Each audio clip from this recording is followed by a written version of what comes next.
Magandang araw mga kapatid, kaibigan. Ako po si Reed Santiago, ang taong ang hobby ay Biblical Studies. No? Graduated po ako sa All Nations College para sa EB Theology and sa Prayer of the Orient naman no, sa Seminary and College Inc. No, ay BS Theology.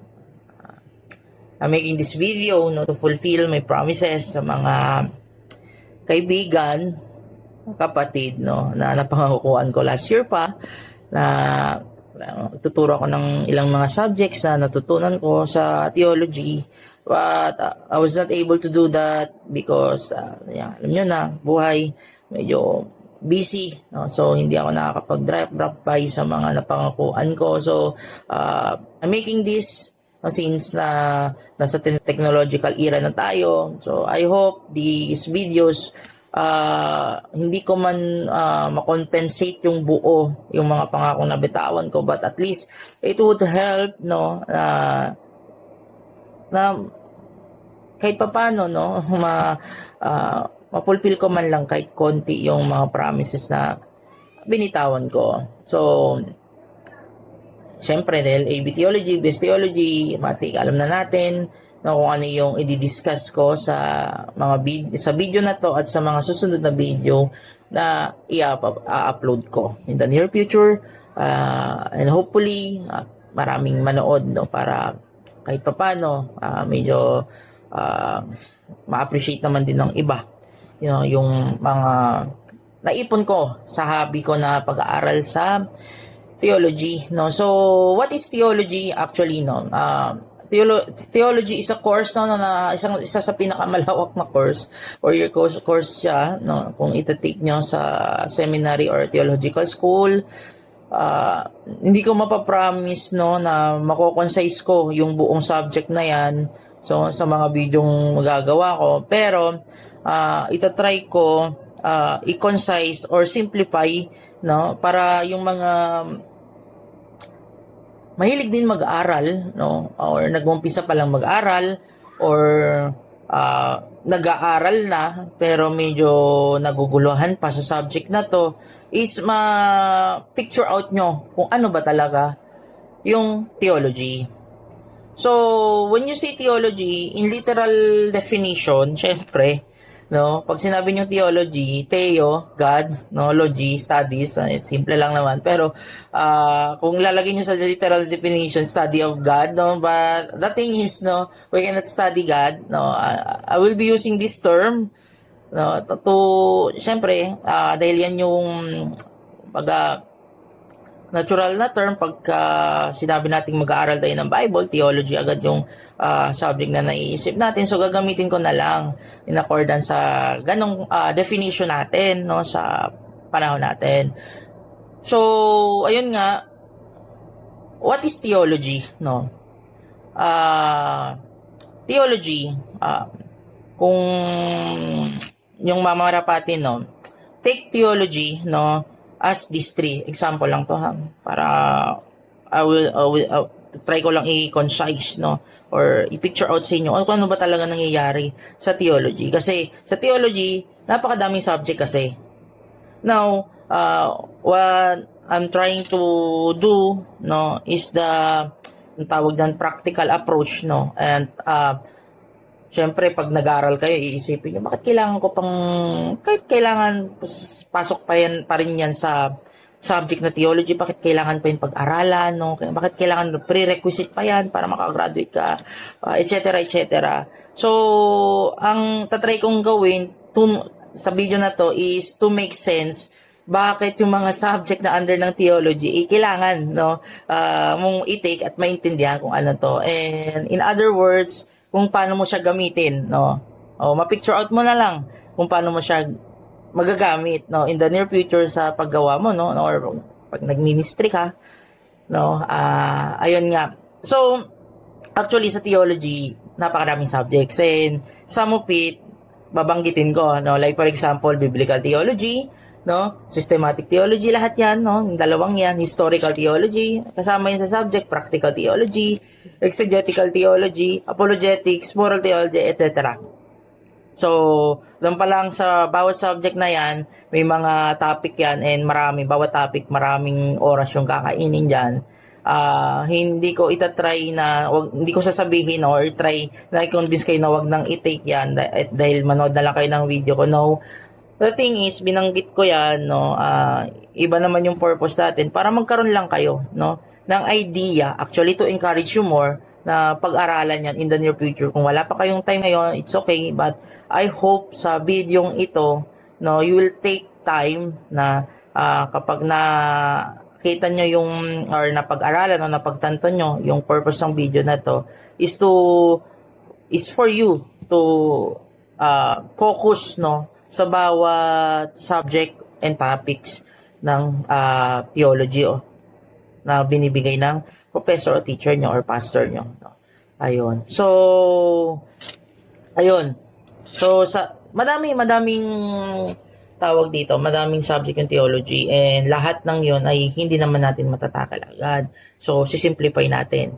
So, let's say ang theology ay ang punong to. So, tingnan nyo yung punong to, may bunga, may branches, no? May roots, may trunk.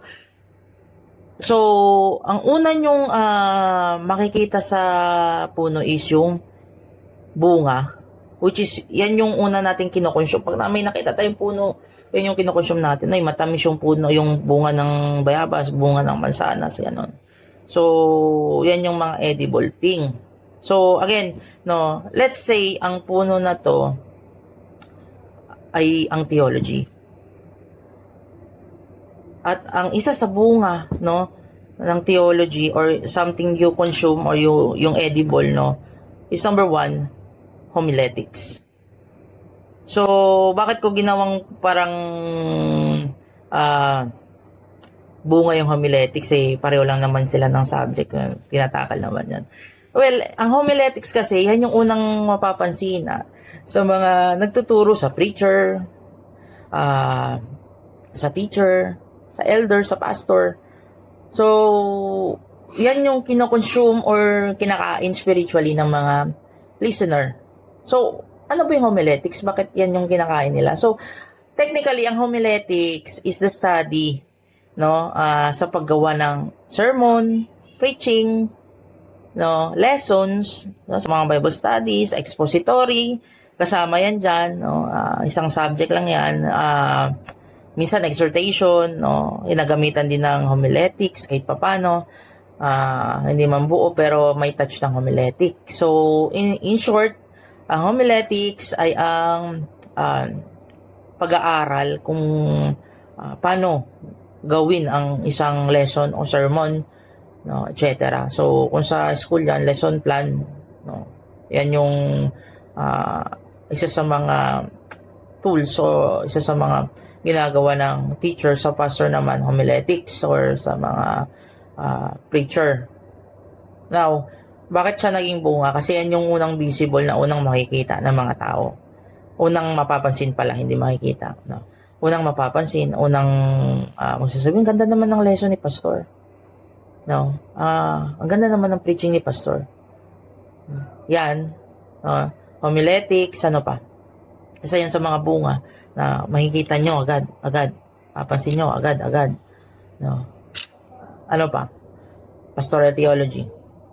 So, when you're, siyempre, yan sa mga yung sangay ng theology na yan or yung topic ng theology na yan, tinuturo yan sa mga aspirant leader, no? Tinuturuan ng pastor yung paano mag-handle ng mga flock, no? Paano mag-encourage, no, ng mga soon to be pastors, soon to be elders, soon to be leaders, no? Ano pa? Ito pa, isa pang mga isang bunga, no, Christian education. So, dito tinuturo yung mga values, no. Ano pa? Ka-counseling. So, kasama din yan sa topic, no, ng subject theology. then evangelism, etc. So, lahat ng nabanggit ko, which is masasabi kong ito yung mga fruits, no? Ito yung mga bunga, ito yung makikita unang-una ng mga tao sa inyo as a leader, no? Lahat ng mga nabanggit ko is under siya ng subject na practical theology. So, pag sinabing practical, yan yung mga nakakon talaga practical na ginagawa natin. So, sa theology, tinuturo din naman yan, kasama yun sa subject. Ngayon, the thing is, no, lahat ng mga yan, ginagawa natin. Pero, hindi lahat ng gumagawa niyan is, I'm sorry to say no, let's be honest sa part na to, hindi magaling. Ministry, hindi pagalingan, no? Pero syempre, kagaya ng sabi ng previous mentor ko, no? Marami tayong naging mentor. Pag binibigay mo sa Lord, hindi pwede yung pwede na. So, pag, ang dating sa akin noon, pagka sa tao hindi pumasa, paano ko masasabing ito yung best ko sa Lord? No, I'm not, no, hindi ko sinasabi na yung iba na pangit yung gawa, no? But sa sarili ko na, reflection ko lang yun. So, I'm not pleasing, no, the people na nakikinig sa akin na masasabing magaling, no, mahusay, maganda yung pagkakagawa noon ng mga sermon, preaching, ganon, lesson, no. Hindi ako after doon, no. Pero ito yung perspective ko doon. Kung sila hindi natuwa, no, sa ginawa ko, or hindi sila nasatisfy sa ginagawa ko, so paano ko yan ihaharap sa altar at sasabihin ko, Lord, binigay ko yung best ko para sa'yo? No, the thing is, what I'm trying to say is, ang bawat topic na binanggit ko ay meron siyang foundation na panggagalingan para gumanda yung gawa nyo ng homiletics, ng lessons, no? Kapag nag-evangelize kayo, gagamitin nyo yung homiletics pa rin, no? Para din sasabihin ng, yung ganda, ang daming na-baptize, ang daming na-convert, no? Na-convert dahil sa evangelism, no? Sa preaching na ginawa ng evangelist, no? So, ganun. So, the thing is, meron akong mga naririnig, syempre, ang gandang gumawa ng lesson ni ganito, ni ganon. Ang tanong, paano nila nagagawa yun? Paano nila ginagawa yun, actually? So, to cut the long story short, so, lahat ng mga nabanggit ko about sa practical theology ay para gumanda siya, kailangan mo ng isang pundasyon din or dalawa or three. In short, kailangan may maganda kang pundasyon. At ano yung pundasyon na yon? Kung unang-una kung makikita nyo, para gumanda, no, yung practical theology nyo, kailangan matibay ang systematic theology nyo. Again. So, ano ba yung systematic theology? Ayun. Systematic theology. Ang systematic theology, ito yung pag-aaral o subject ng theology na nag-organize, no, ng biblical teaching into logical or doctrinal, logical and doctrinal categories. So, marami yung topic, syempre, no, sa systematic theology. Meron tayong mga topic na tinatawag na bibliology, no, mga Christology, yung pneumatology. So, siyempre, bibliology, start ako, ano ba yung bibliology? Study of the scripture, no? Baka yung iba hindi aware. So, sa mga term na binabanggit ko, no, so, ayun, may mga major topic yan, Christology, no, siyempre, Christos, study, no, study of Christ or doctrine of Christ, pneumatology, pneumatos, spirit, no, yun, logy, no? Siyempre, study of the Holy Spirit, hermatology, Harmatos means saints, no? Yan, study of the saints, doctrine of saints, no? Ayan, marami siyang topic, no, subtopic sa subject na yan na kailangan kung gagawa ka ng, ayun nga, maganda yung lesson mo, kailangan matibay, no, yung background mo sa systematic theology. Ayun. Ano pa? Ano pa yung nagpapatibay sa practical theology?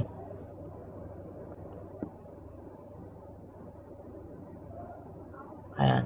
Sa nagpapatibay sa practical theology pa is 1, systematic theology, 2, apologetics. So, palagi natin naririnig, ano ba yung apologetics? Simple lang eh. Pagka may nakipagdebate sa'yo, mag-sorry ka na lang agad. Apologetics. No? Kidding aside, no? Well, actually, yung apologetics, no, ginawa talaga yan to defend Christian faith, no, sa mga questions. So, in defense, gano'n yan, apologia in defense, no.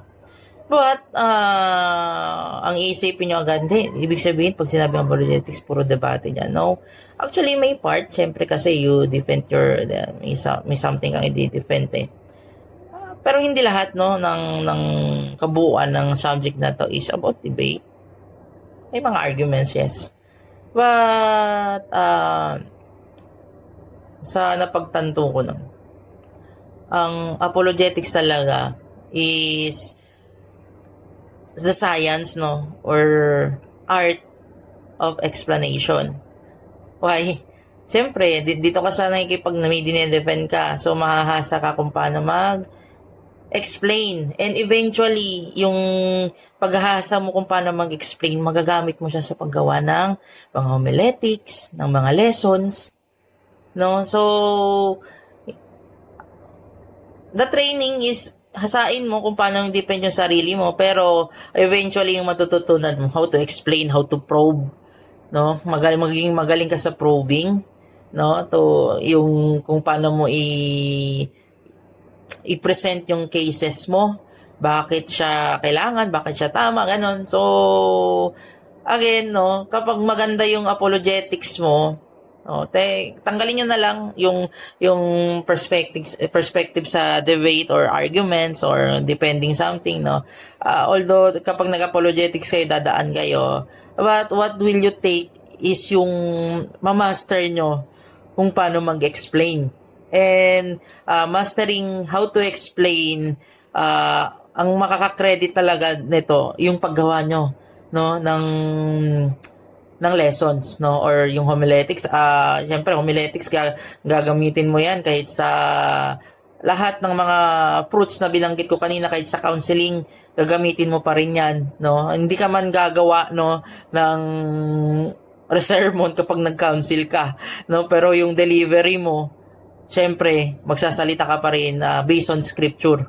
So, while homiletics teaches you how to make a lesson, the lesson itself, how to make preaching, how to make the lessons in teaching, no, how to build a lesson or make a lesson sa expository mo na meron, may expository ka ba, no, apologetics, no, ay yung subject na magtuturo sa iyo, no, kung paano mo i-deliver and explain siya ng in simple terms, no, in layman's term, no. So kahit gaano kaganda pa yung ginawa mong lesson, pag hindi mo alam kung paano siya i-explain, no, ng plain, and yung mga audience mo makakaintindi, then your homiletics, your paper, your documents na sinulat mo, yung lesson na sinulat mo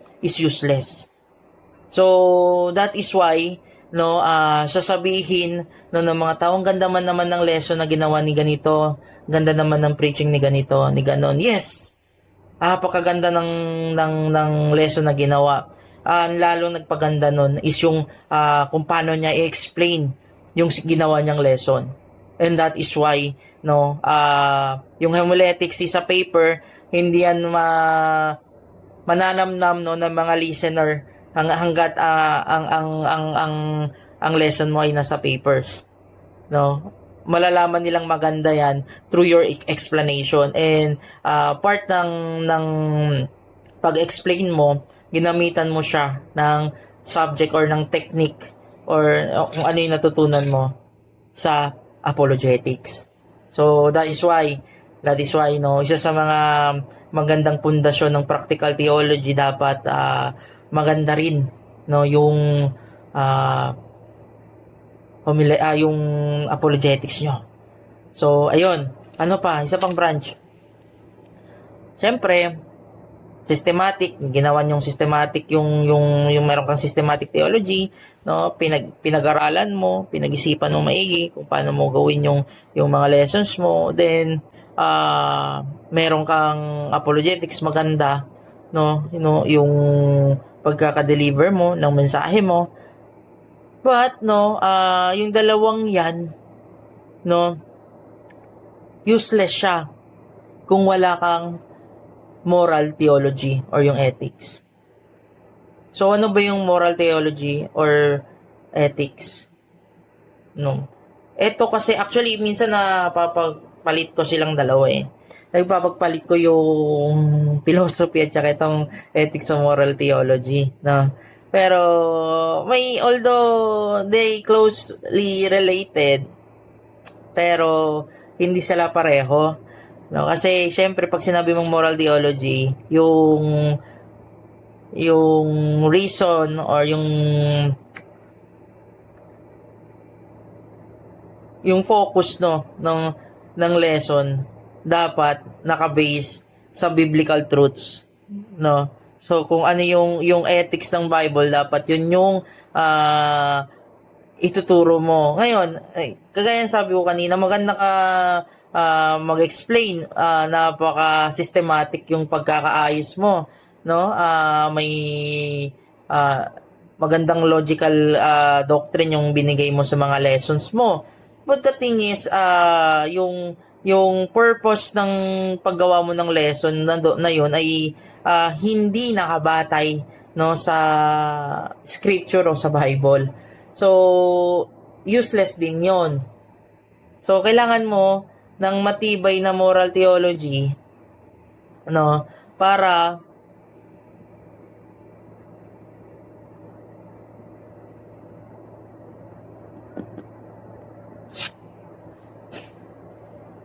hindi mo ma-mislead o misguide yung mga nakikinig sa'yo. No, dahil baka siguro yung dalawang branch ng foundation ng practical theology is master mo, kaya maganda yung practical theology mo, yung ganda ng apologetics mo, tsaka ang ganda ng systematic theology mo. No, pero yung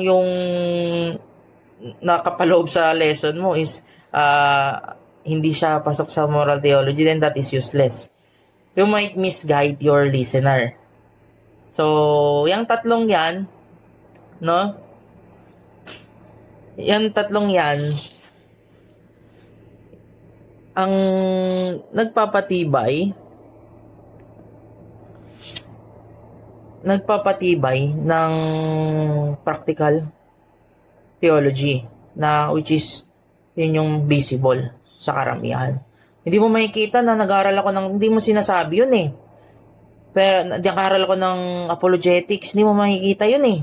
Hindi mo makikita yun kung paano mo gumaginawa yung homiletics mo, kung paano mo i-deliver yung homiletics mo. Systematic theology, hindi rin niya napapansin basta-basta, no? Pero makikita natin yan kapag kung paano ka sistematiko yung paggawa ng isang tao sa lesson o sa preaching niya.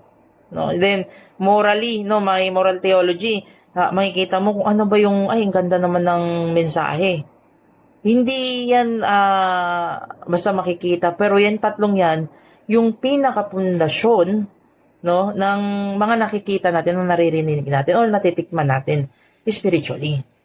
So, with that, no, syempre, kung yung practical theology Para maging maganda, may pundasyon na systematical theology, may apologetics, may moral theology. Then yung tatlong ito, meron din yan dyan nagpapatibay or nagpapatibay ng pundasyon.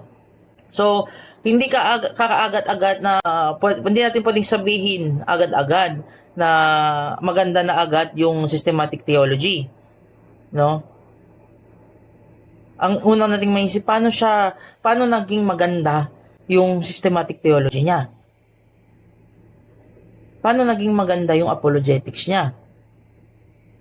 No? Paano naging maganda yung moral theology niya? So, sa tatlong lang yan, meron din siyang pundasyon na pinagbabasehan para maging maganda o matibay din yung pundasyon ng practical theology. No? So, ano yun?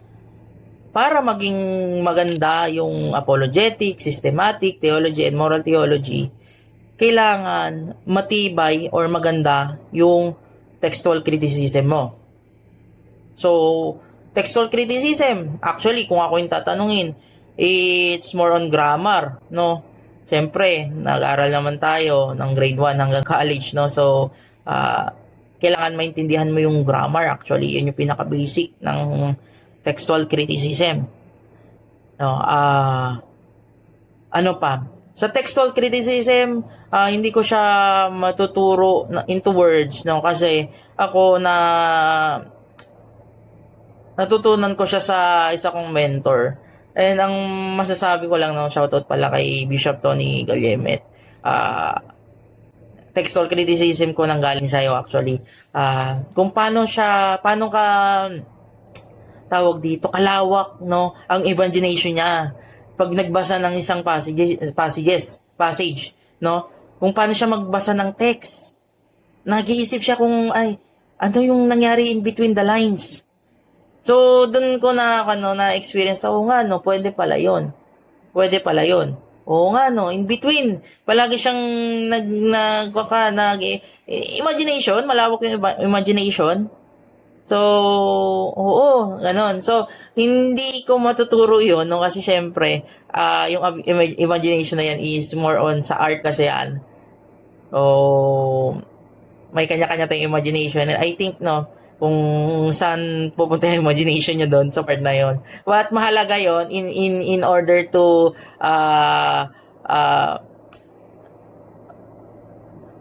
magkaroon ng isang magandang textual criticism, no? So, yung imagination na yon yung isang stepping point mo na kung ano yung pwedeng mangyari sa isang passage, no? So, ayun. Yun, nakuha ko nga yung ganong style, no? Kay Bishop Tony Galyemet, no? Ayun.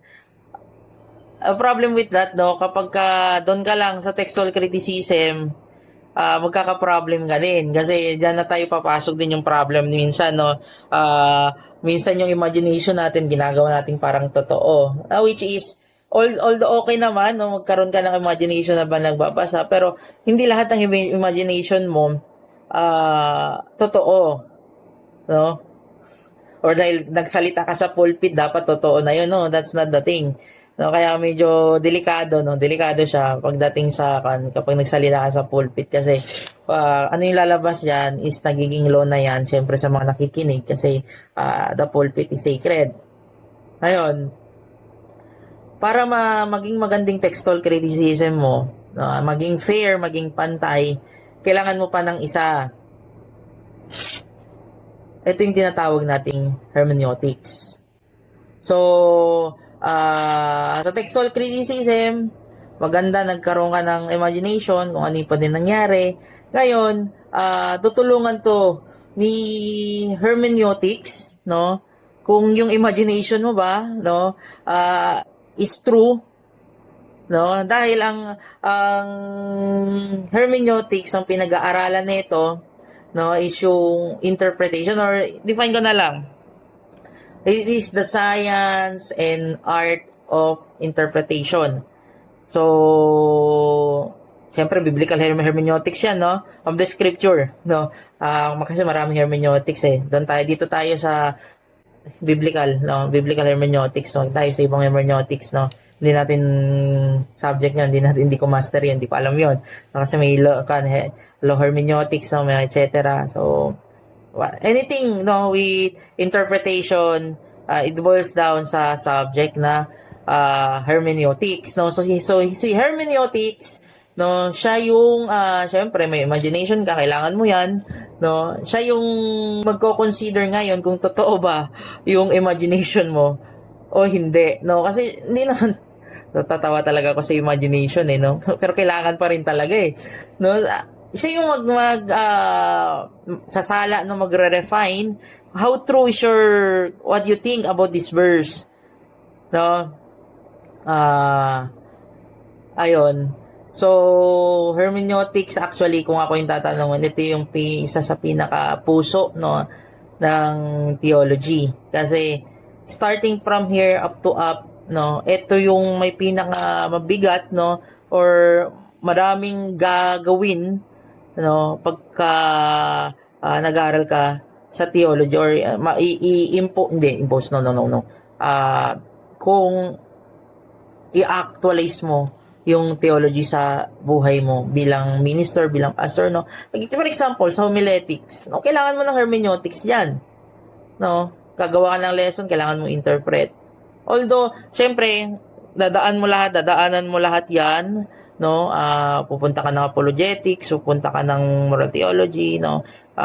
Textual criticism, pero ang pinaka-unang,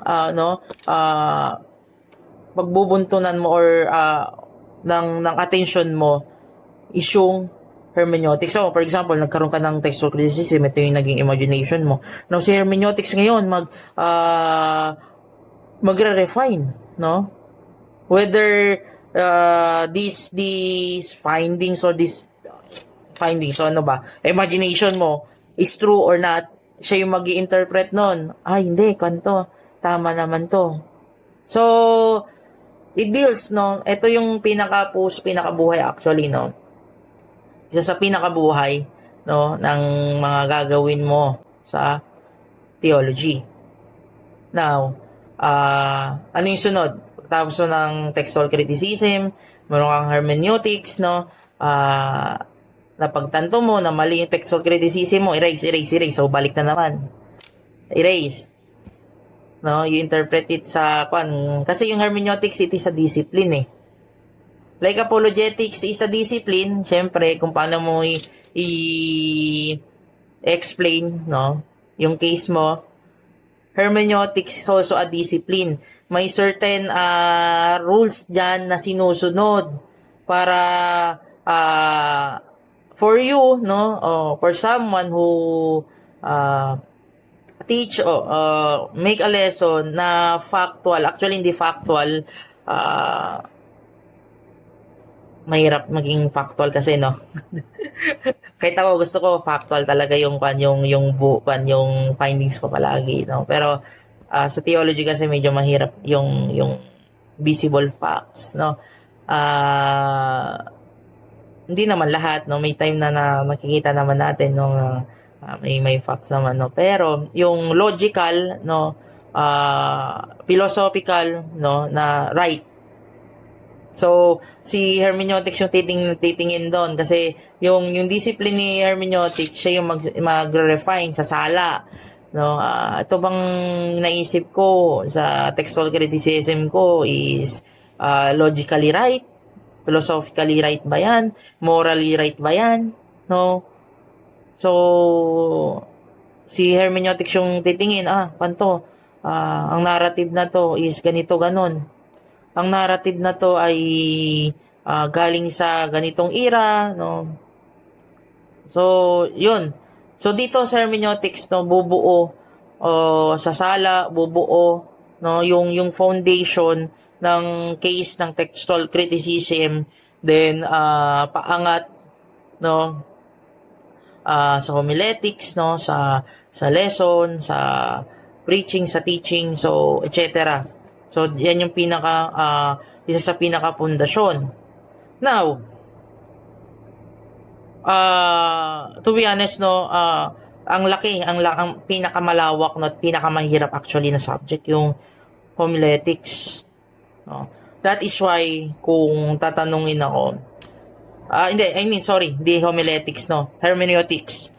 Ah, Homiletics, lahat ng nakikita nyo is tinuturo na sa inyo sa church. Wala na akong dapat ituro pa sa inyo doon sa part na yon. And kapag kapag nakaupo ako sa likod, nakikinig, nasasabi, oy, marunong na si ganito, marunong, ay, kaya na, no, systematic theology, maybe kailangan nyo. Apologetics, maybe kailangan nyo. Moral theology, hindi nyo kailangan. Depende sa denomination na kinabibilangan nyo. Yun yung moral theology na tinuturo. Then, sa part ko, hindi ko na kailangan galawin yun. No?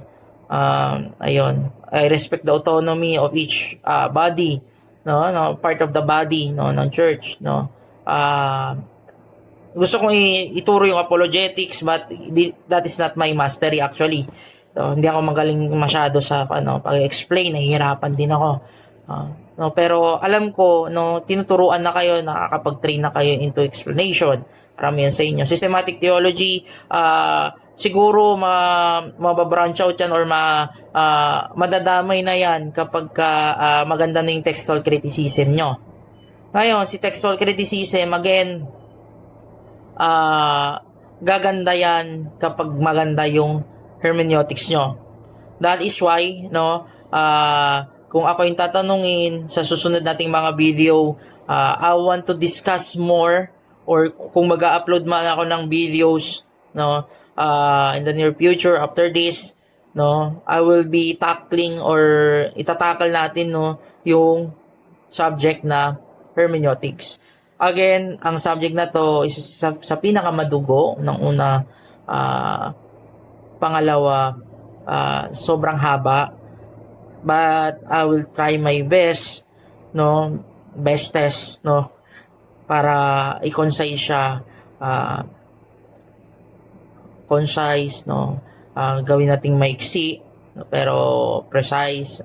Actually, mahirap din maging precise kasi discipline siya no. So, may ready naman ako mga lesson dito sa subject na to, hermeneutics, no. And I hope, no, magkakaroon tayo ng mga susunod pang video about dito sa hermeneutics kasi yung video na to is about sa theology as a whole, no. Tinatry lang natin kung paano i-summarize, i-picture out sa isang picture yung yung theology na nangyayari sa theology. Now, but I would be focusing, no, on hermeneutics on the near future dahil kapag na-master nyo yung hermeneutics, alam ko na yung lahat ng training nyo sa part ng bandang taas, no, ng theological subjects na to ay magagamit nyo ng maayos, no. Na-train kayo gumawa ng homiletics dahil sa magandang hermeneutics nyo, lalo nyo napaganda. Textual criticism dahil maganda yung hermeneutics nyo, ganda ng take nyo, no, sa bawat passage na binabasa nyo, no. So domino effect siya, no, from hermeneutics to practical theology, no, domino effect siya. Now, ayun nga, no, in the near future, kung mag-stay pa rin kayo, manonood pa rin ng video, we will be discussing hermeneutics. Then di pa tapos na, no, yung video natin. So, paano naman magiging matibay yung hermeneutics mo? Parang sa drive mo, Kuya Reed, no, parang ito yung pinaka-fundamental. Actually, no. So, kung hindi yan yung fundamental, dapat yung fundamental muna yung ituro mo bago kami mag-hermeneutics. Actually, yan din yung iniisip ko. But, dahil sa technological era na tayo, ang foundation, no, ng hermeneutics is actually ay yung knowledge pool or biblical knowledge pool, no. So kumbaga ito yung memory bank mo about sa Bible. Now, bukod doon, no, isa sa foundation, syempre kailangan aware ka, no, kung paano basahin. Syempre kasi mag-interpret ka, hermeneutics, no, mag-interpret ka. So, kailangan at least papaano, marunong ka magbasa ng Hebrew, Greek, no? Ayun yung main main tawag dito. main language na ginamit sa ancient time. So, not necessarily, no? Hindi naman all the time, no? Kailangan mo magbasa ng Greek at saka Hebrew, pero eventually, pagka meron kang mga passage na hindi maintindihan, minsan, kailangan mo siyang puntahan sa pinaka-original na text. Ngayon, pagka wala kang background, no, sa Hebrew and Greek, or what we so-called ko, sa studies natin, o subject natin is lexicology, no, lexicon, no, study of the, yun nga, Hebrew and Greek, lexicology, tawag natin dyan sa subject na yan. Minsan nagagamit yan ako, lalo na ako pagka meron akong mga passage or text na hindi ko maintindihan, no, parang ang layo, no, ng syempre titingnan niyo yung context, no, textual criticism, makikita mo yung context niyan, kaya kandan pasok, tapos trinay mong i-interpret, no, using syempre using your discipline sa hermeneutics. Nadami nun, no, maraming cross-referencing dyan, no, hindi mo pa rin maintindihan. Then, syempre, kailangan mo nang pumunta sa lexicology, sa original text. Basahin mo siya in original form. Then, syempre, gagamitin mo pa rin sila ng textual criticism at saka hermeneutics. Kahit nasa lexical na siya, form, or doon na siya pinaka-original language na ganun. So, ayun, no, most of you, or iba sa inyo, yung iba, hindi lahat, no, some, no, known for me as someone who could read, write, no, Hebrew and Greek. To be honest, hindi ko master yan. Actually, ang alam ko sa Hebrew at Greek is pang grade 1 lang. So, ang masasabi ko lang, kaya kong magbasa at magsulat, no, pero yung mastery sa language na yan, hindi ko kumbaga hindi ko forte yan, or hindi ko cap yan. So, anong ibig sabihin?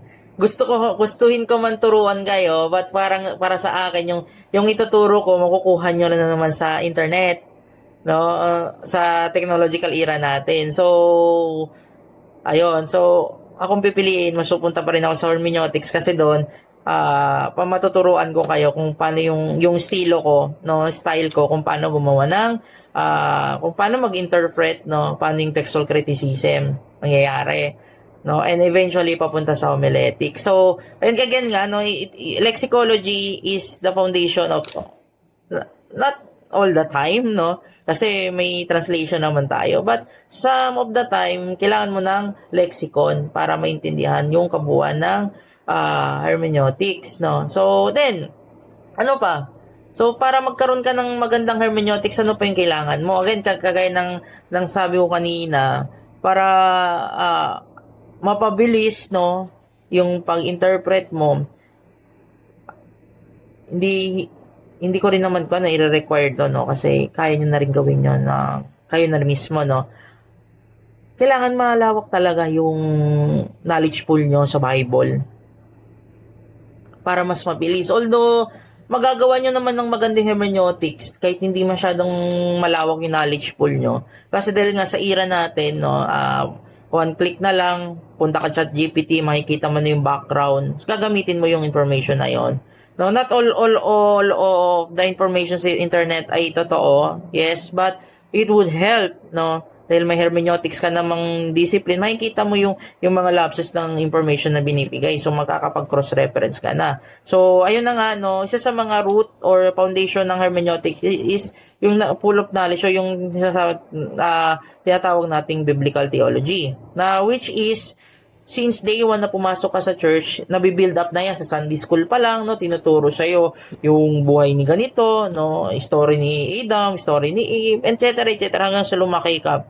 So, that part of studies ay pasok yan sa biblical theology kasi tinuturo na yan ever since. So, may potential kang matuto sa hermeneutics kapag meron ka yan.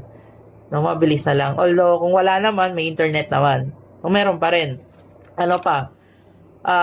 Magbibuild, syempre, eventually, marirealize nyo kung bakit kailangan ng hermeneutics isang to, which is the historical theology. So, upon studying, no, sa hermeneutics sa dadating na mga araw, makikita nyo kung bakit isa sa mga root or foundation, no, ng hermeneutics yung historical theology. Kasi madidiscuss natin doon yung mga cross-referencing, paano siya nakikita, no. So, historical theology,